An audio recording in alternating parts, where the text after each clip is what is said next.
The next paramita is the paramita of Khanti. Khanti refers to tolerance, forbearance. How much pain and suffering can you handle? Where is your threshold?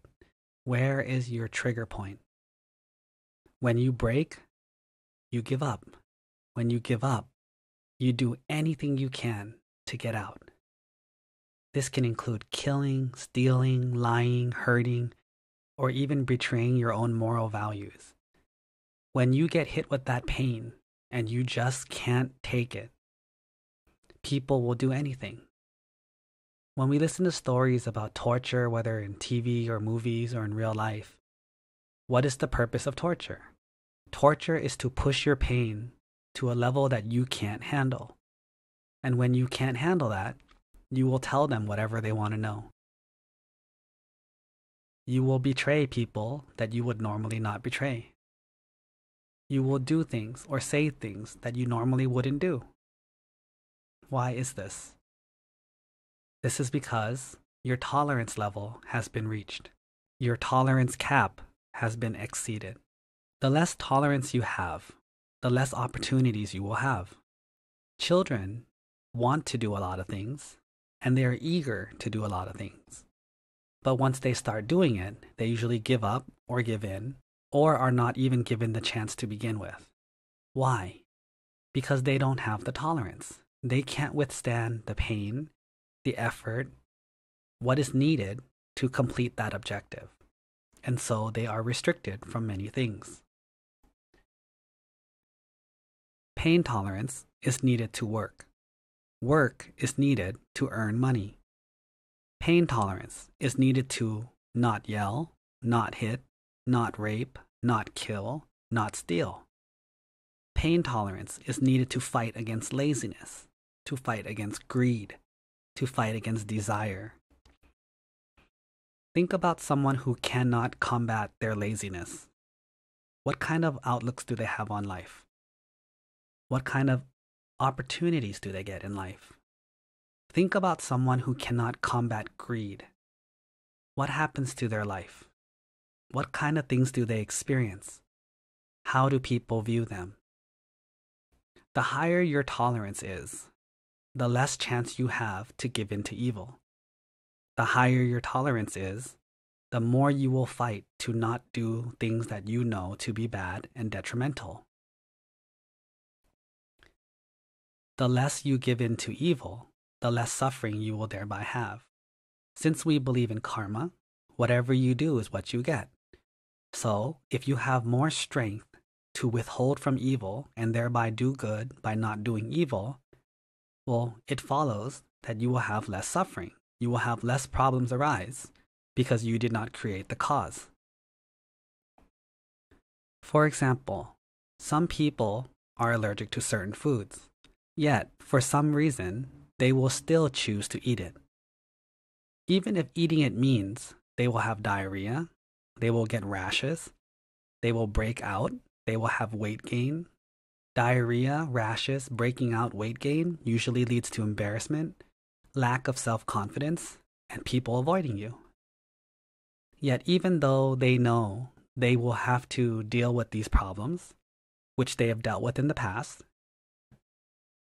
even though they know that they will have to experience things that they really disliked in life because of this, they will still do it. And the reason is because they can't fight the desire that they have. They do not have the tolerance to withhold themselves from doing what they want to do. If eating it leads to all these issues and bad things, what does not eating it lead to?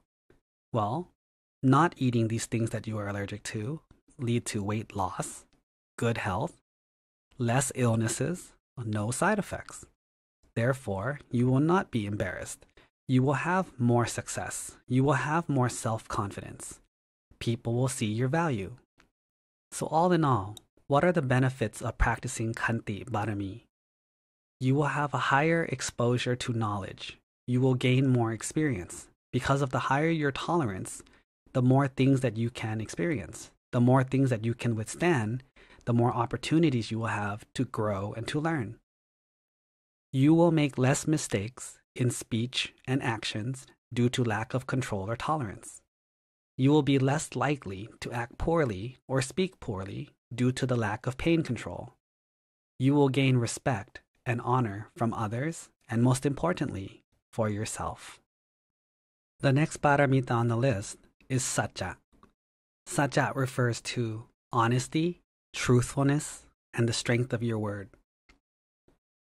When considering your word, how much weight does it carry? Think about this. During our lives, when we were young children, our parents tried to tell us what was right and wrong.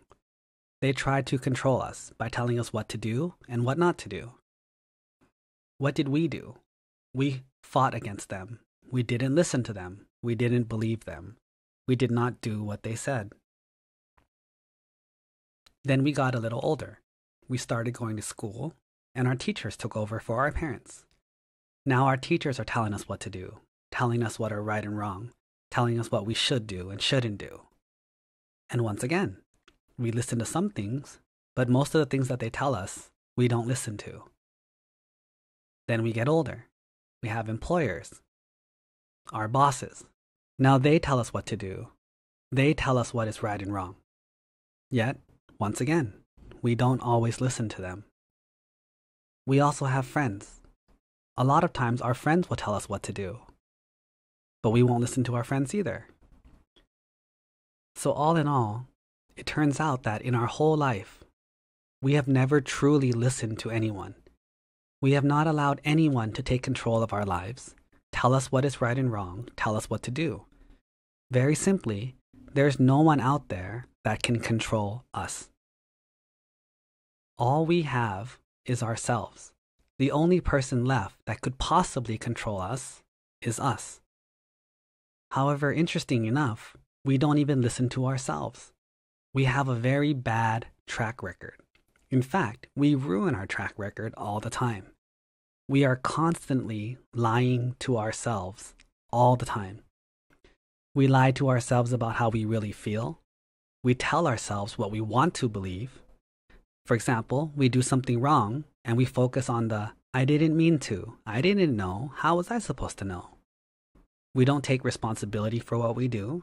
We don't approach and think about the things that we did wrong. We make excuses for ourselves, knowing that we are wrong, yet we keep making excuses. We tell ourselves to cheat and to do things that hurt ourselves, and after we get in trouble, we blame other people. Well, it was because you didn't do this, that's why I had to do this. Well, if you didn't do this or say this to me, why would I have said this? Nothing is ever our fault. What kind of person are you? When you set your alarm for 8 a.m. and the alarm goes off, do you get up immediately? Knowing that you set that alarm, that was your promise to yourself to get up? Do you get up immediately? Or do you wait 5-10 minutes and get up later? When you tell yourself that you're going to go to the bar tonight and only have one drink, do you have one drink? Or do you have more? Do you tell yourself things knowing you won't do it?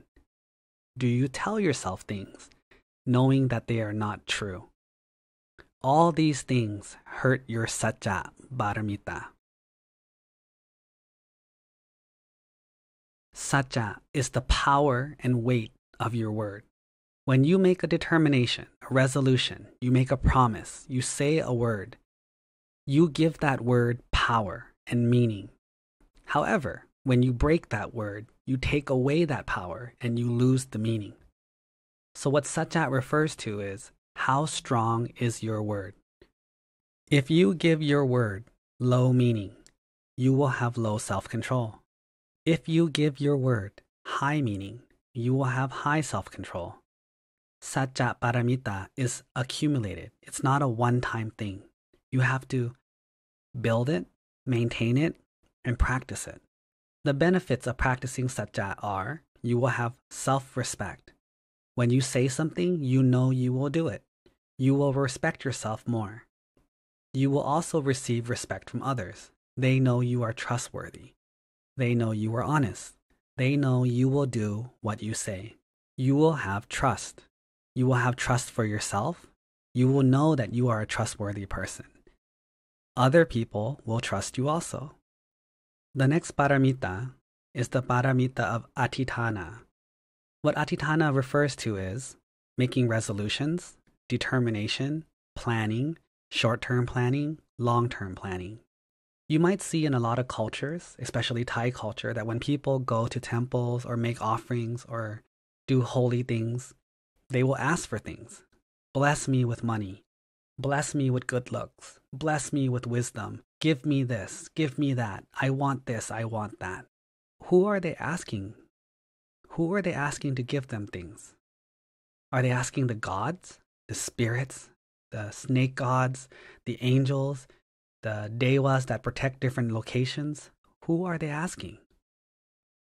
How can these beings give you these things? How do you expect them to make you more beautiful?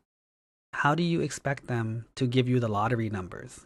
When you are constantly asking for things from other people, what you end up doing is you lose responsibility. When good things happen, you give credit to these other beings. When bad things happen, you blame the other beings. What you are doing is taking away your own power, your own accountability, your own self-governance. You are telling yourself that you do not have any control over your life. Therefore, when things happen, you will easily be confused. How did this happen? Why did this happen? And you will have no idea how to fix it because it wasn't your fault. So who should you ask? You should ask yourself. You have the most control over your life. You have the most control over your choices. You have the most control over your karma. What Adhitthana is a constant reminder. You're reminding yourself so that you don't go off track. You're reminding yourself so that you're focused. Every New Year's, you're reminding yourself of, this year, I want to lose weight, finish school, speak kindly to people, make more donations, go to the temple more often, meditate more, practice more, read more books. What you are doing is you are reminding yourself of what you forgot. You are reminding yourself of what you haven't done. You look back upon the past, you evaluate what has happened, and you make a plan for the future. When practicing Adhitthana, you set both long-term goals and short-term goals. Your long-term goals could be good health, long life, or even nibbana. But you also have to know how to make short-term goals so that you can achieve those long-term goals. The long-term goals are so that you do not lose track of the final goal. The short-term goals are so that you can take stock of how far you've come. Once you are checking your short-term goals pretty often, once you check your short-term goals, you can either give yourself encouragement or you can fix problems that have arisen. This is so that you can plan the micro steps needed to arrive at your ultimate goal. The benefits of practicing Adhitthana are, you will have more overview or macro-like thinking ability. You will be able to see things from a wider perspective. You will understand and know what to do. You will have focus. You will have dedication. You will have encouragement. You can troubleshoot and get to the root of problems faster. You will have the qualities of a good manager and a good executive, a good leader. The next paramita is Metta. Metta refers to compassion, kind-heartedness, loving kindness, sympathy, empathy. People who practice Metta usually wish for the happiness of all. They wish for the freedom from stress and pain for all beings. They wish for the freedom from animosity for all beings. They wish for the freedom from feeling oppressed for all beings. They wish for the freedom from trouble and problems for all beings. They wish for the ability to look after themselves with ease for all beings. They wish that all beings are not deprived of the things that they were happy to receive and have. What does this mean? Metta is basically the softness or harshness of your heart. Does your heart retain love? Or does your heart retain hate? Do you even care? What is your sensitivity level? When you see others in pain, do you feel their pain? When you see others have joy, do you rejoice in their joy? The higher the sensitivity to others' feelings, the more in tune you are with facts and knowledge. The higher the sensitivity to others' feelings, it makes you more aware. The more aware you are, the more knowledge you have of how your actions and other people's actions affect other people. The more aware you are, the more sensitive you are, the more karmic knowledge you have, the more karmic understanding you have. When you have a high level of sensitivity, you will make less mistakes that hurt others. You will make less mistakes that harm others. You will do less evil. When you have a lower level of sensitivity, you are oblivious. You do not know. You don't observe. You don't understand. People who are oblivious, they will say things that hurt people's feelings. They will do things that hurt people's feelings. They will incur the wrath of other people because they do not understand that other people are in pain. When we talk about metta, we can break it off into two main sections. Think about when you see someone receive something that makes them happy. When you see someone feel happy or exuberant about any issue. Our reaction to that can be one of three things. One, we can rejoice with them and be happy for them. We can feel happiness that they are happy. Just like when a parent looks at their child playing with a toy and giggling and laughing, and that parent thinks, I'm so happy that they're happy. Look, my son or daughter is having fun. How cool. Or two, we can feel nothing. We can just look at it and not care, not feel anything, not have a reaction, feel lack of sensitivity. Or we can feel number three, which is repulsion. We can feel jealousy. We can feel anger and frustration. They don't deserve it. They're so lazy. What did they do to deserve it? Why did they get it and I didn't get it? I should get it. Or on the flip side, if you see someone in pain, you see someone suffering, you see someone sad, you see someone sick or dying, how do you feel? You can either feel number one, which is, I don't want to see you in pain. I hope you get out of that pain as soon as possible. I hope you get better. I hope things go for the better for you. You could feel two, nothing, whatever, who cares, what's the big deal, it's normal. Or you could feel number three, which is, you deserved it. You did it, you deserve it, you deserve more. I hope you get hurt even more. This is not even enough. Whenever you respond with compassion, sympathy, empathy for other people's good things and their bad things, what ends up happening is you're increasing your paramita of metta. When you feel neutral, you are not increasing. In fact, you are slightly decreasing your quality of metta. But when you look at other people's happiness and you feel jealousy, anger, or rage, when you see other people's pain and you feel jealousy, anger, or rage, when you see other people's pain and you feel like they deserve it, you're happy that they're getting this. When you see other people's pain and you rejoice in their pain, you relish in their pain, you're happy by their pain, you feel satisfied and vindicated by their pain, you're lowering your level of metta by a great deal. The benefits of having metta are you have a high sense of awareness of the things around you and the people around you and how they feel. It makes you a lot more careful and a lot wiser. You gain tons of information and data about what you should do and what you should not do. You have a softer touch to your words and action, which makes you in turn a lot more attractive to people. You will be well loved by the people around you. You will give off a warm aura. You will naturally have a reluctance to do harm to others. It will be easy for you to give gifts and assist others. And you will feel happy and content after you do get to do good. You will not receive harm and evil from many situations that others would receive harm and evil. You will also be protected by your aura of compassion and the people around you. You will be the receiver of sympathy, empathy, and kindness from others. You will be the receiver of gifts, and when you need help, you will be one of the first people to receive that help from others. The last paramita is the paramita of Upekha. Upekha refers to equanimity, understanding, acceptance. Upekha is a macro view level understanding. You are understanding the underlying reality in all things.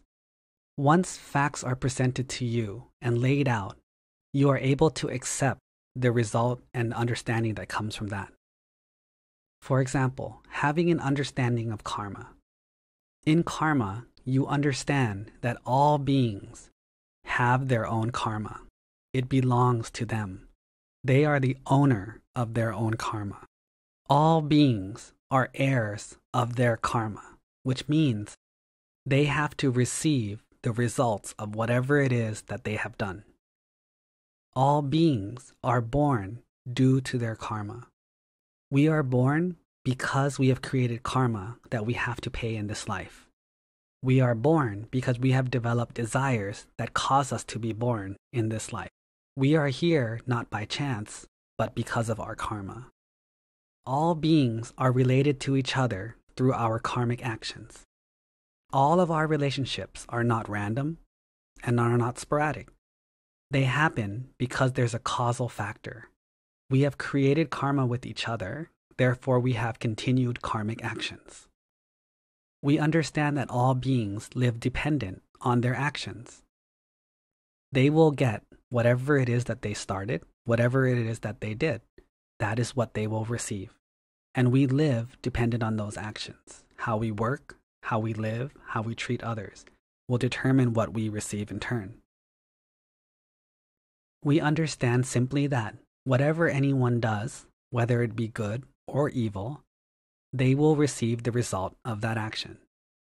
This is akin to whatever we eat or drink, whether it's good for us or bad for us, cost a lot of money, very cheap, looks good or looks bad, smells good or smells bad. No matter what it is, it will eventually leave our bodies in some way, shape, or form. Upekha is the understanding that all these factors together are what cause karma to be what it is. Therefore, should we blame one thing more than the other?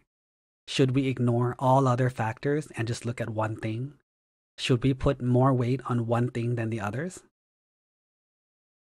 Once we have a full understanding of karma and the different ways that it works, we have a feeling of Upekha, which is understanding and acceptance for how karma works. We are no longer in denial. We are no longer wishing for things that can't happen. We are no longer asking for things that cannot happen. Our mind focuses on the truth, accepts the truth, and stays within the boundaries of the truth. This is the meaning of Upekha. The benefits of practicing Upekha are: you learn how to let things go.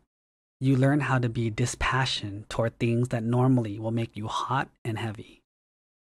You are no longer blaming yourself for things that you had no control over. Therefore, you release your attachment to suffering and self-harm. On the other side, you are not giving yourself credit for things that you did not control. Another benefit of Upekha is you are no longer giving yourself false credit for things that you did not control. When you have things happen to you that are positive or good, and you attribute it all to you, what ends up happening is you inflate your ego. Inflation of ego leads to overconfidence, which leads to more bad actions and bad speech. Therefore, by understanding Upekha completely, you are no longer giving yourself credit for things that you don't deserve. Therefore, you're not overinflating your ego, and you're not suffering from overconfidence.